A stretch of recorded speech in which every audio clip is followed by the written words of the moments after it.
Okay, so ang tatalakayin natin ngayon ay pangalan, pambalana, at pantana.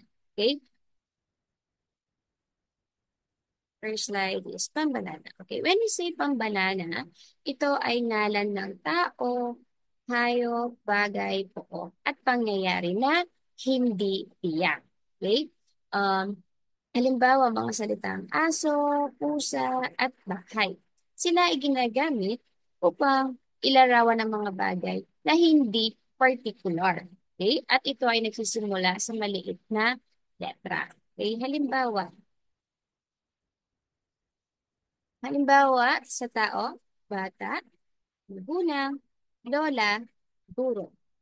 Sa hayop naman, elepante, baboy, aso, ahas. Sa bagay naman, aklat, kwaderno, damit, tsinelas. Sa pook, pook or lugar, palengke, paaralan, simbahan, bansa, pangyayari, kaarawan, kasal, binyag, at pista. Okay? So, yan ang pambalana. Sa pantangi naman, ito ay ngalan ng tao, hayop, bagay, pook o pangyayari na tiyak na tumutukoy sa isang natatanging tao, lugar o mga bagay. No? Halimbawa, one, Maynila at Pilipinas ay mga halimbawa ng pantangi.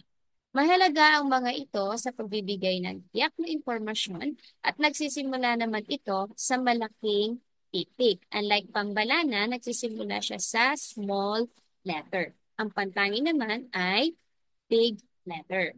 Okay? Example, binibining princess, Johan, Dr. Liza, or Lisa, Aling Susan. Okay? Sa hayop naman, yun yung mga pangalan ng animals na meron kayo. Bantay, Tipi, Blackie, Brownie. Sa bagay naman, Mongol, Adidas, iPhone, Samsung. Next. Sa mga lugar naman, so sa pambalana, since sinabi natin doon bansa, wala pa siyang exact location. So dito naman, sa Pook, meron siyang exact na lugar. Okay? Hong Kong, Baguio, Japan, Philippines. At sa pangyayari naman, Pasko, Bagong Taon, Araw ng Kalayaan. Okay? Next, so meron tayo dito, pambalana, pantani. Okay? Pag sinabing pambalana, ito ay hindi tiyak, no? Ito ay hindi tiyak. Okay? Like for example, sabon. Okay? So, syempre maraming uri ng sabon. Okay? And then sa pantangi naman, since maraming uri ng sabon, magbibigay tayo ng isang uri ng sabon. Like for example, the Safeguard. Okay? And then the second one is shampoo. So maraming example ng shampoo. So magbibigay tayo ng isang uri ng isang shampoo. For example, is Palmolive. Okay? Or Sunset. Pwede din yun. Pantangi siya. Kasi meron na siyang pangalan. Okay? May pangalan na yung shampoo tinutukoy natin dito. Okay? The third one is Kotse. Okay? Siyempre, bibigyan natin ng brand yung kotse na yan, which is the Toyota. Okay? Toyota. Nagiging na siyang pantangi dahil yun ang pangalan ng kotse na ating sinabi. Okay? And then cellphone naman. So dahil marami din uri ng cellphone ang meron tayo, okay? Magbibigay tayo ng isang halimbawa. Like for example, Samsung. Okay? Samsung. iPhone. Yan. Pwede yan, no? Tawag na dyan ay pantangi dahil may pangalan na ng cellphone. For example, aso.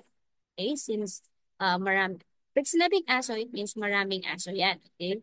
So, hindi lang siya isa. Pero pag binigyan natin siya ng name, it means isa na lang siya. Kasi yun yung pangalan niya. Brownie. Okay? Isa na lang siya. Brownie. And then sa bata naman, kayo yan, kayong lahat yan. So pag binigyan natin yan ng name, for example, Ana, magiging na yung pantangi kasi may tinukoy na tayong isang bata.